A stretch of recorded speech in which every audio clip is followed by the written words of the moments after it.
Dear students, we are learning about water resources in India. Today's topic is well irrigation. Well irrigation, it is more popular in India. It is used for agricultural activities as well as for domestic purposes. Here we are learning about wells in relation with the irrigation or agricultural activities. A well is a small hole dug in the surface of the earth to obtain water from the water table for irrigation and other purposes. Wells are usually of two types. These are surface wells.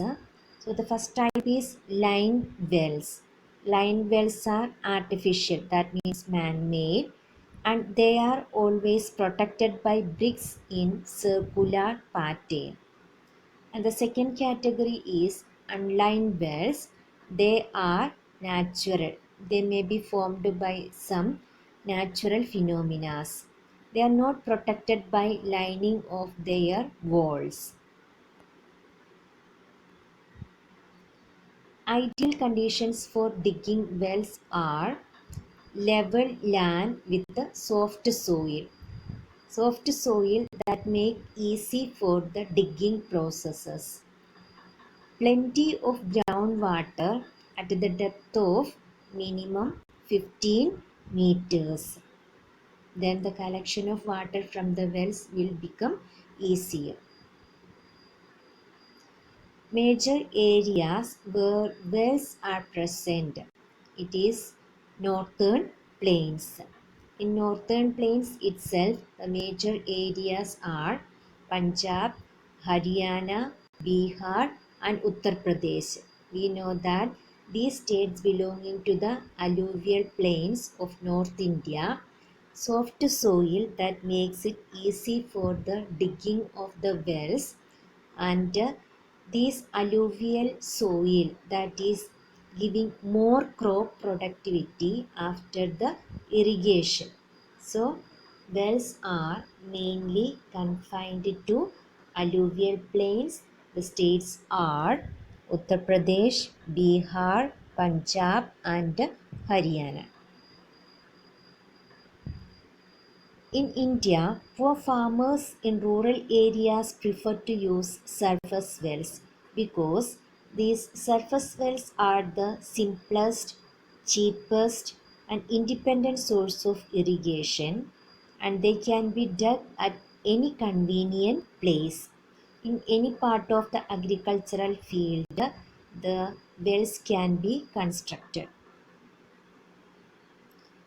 Advantages of well irrigation are they can dug at very low cost, which is well within the means of poor farmers. Most of the farmers in rural India are poor farmers. They have a small piece of land for agricultural activities. So, when farmers prefer go for irrigation, they prefer to use the surface wells because it is easy for them to dig, and they can use farm animals, means the animals like oxen which is used for ploughing the land can be used for drawing water from wells. For that no extra cost is not needed. Disadvantages of well irrigation: only limited area can be irrigated. Some acres of land only can be irrigated by the well irrigation, and traditional wells dry up due to over withdrawal of groundwater. Nowadays, for agricultural activities, more water is using, that leads to over exploitation of groundwater. Because of that, traditional wells are drying up. We know that the wells, their depth is only 15 to 20 meters.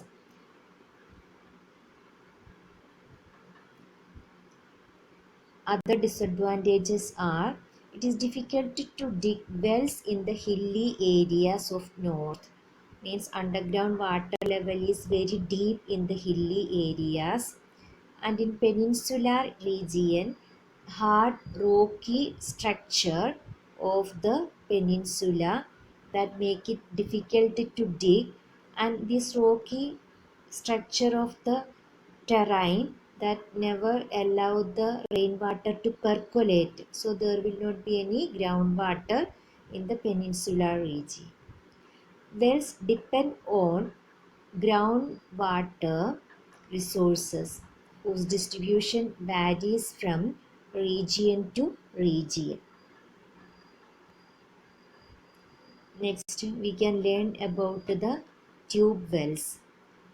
Tube wells, they are deep holes. In this diagram, you can see from ground surface, wells are dig into deeper part of the earth, and there a motor is fitted, and using that motor only we can draw water from the tube wells, and this water will be collected in another reservoir, and from the outlet this water can be sent to the fields.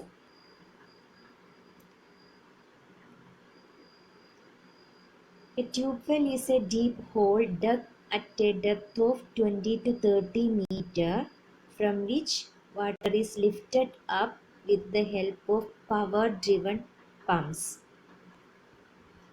Ideal conditions for drilling tube wells are availability of plentiful water at a great depth.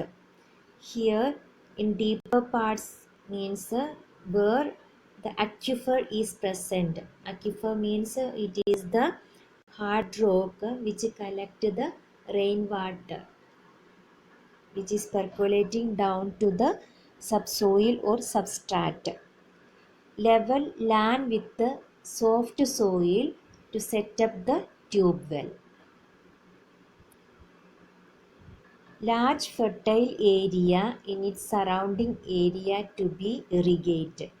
If the land is fertile, then only farmers will get their profit back after the irrigation using the tube wells. Regular availability of cheap electricity.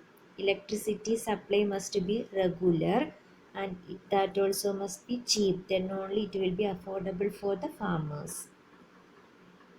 Major area, northern plains itself. Here tube wells are drilling in Punjab, Haryana, Uttar Pradesh, and even in Rajasthan also underground water is available. There also tube wells are popular. Advantages of tube well irrigation are: it is an independent source of irrigation. It can irrigate a large area of agricultural land. So wells or tube wells both are independent source. No farmers no need to depend on a public supply. Whenever they need it, they can use the water from the tube wells. It is easier to bring up a large amount of water in a short time period with the help of electricity. It is a perennial means of irrigation as it is drilled up to a permanent water table. Disadvantages are: excessive use of tube wells can lead to depletion of groundwater. So excessive use of wells that we are uh, hearing every day in most of the states in India using tube wells, and that leads to the overexploitation. Afterwards, these wells become unuseful. It is expensive as it requires continuous supply of electricity. Another disadvantage, it is useless if water is brackish. Sometimes the alkaline salts will be present in the subsoil. This can be accumulated in the tube well water. So that saline water is named as brackish. So if water is brackish, it cannot be used for irrigation and for domestic purposes.